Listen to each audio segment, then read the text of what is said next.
If you want to set up custom ringtone on your POCO C75, start by opening settings. Now keep scrolling for sound and vibration. And right now all you have to do is just to go for the ringtone. And now you've got two options. So if you have your song on your phone already, then you can click here to choose local ringtones. And you can use sound from your sound recorder, from your audio files, or from the music.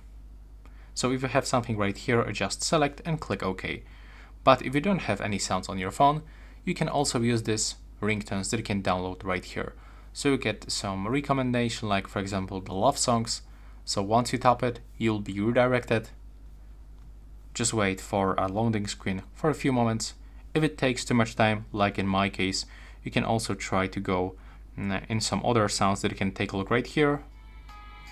If you like this one, click on this button and click OK. Now after downloading, it will be set as your ringtone.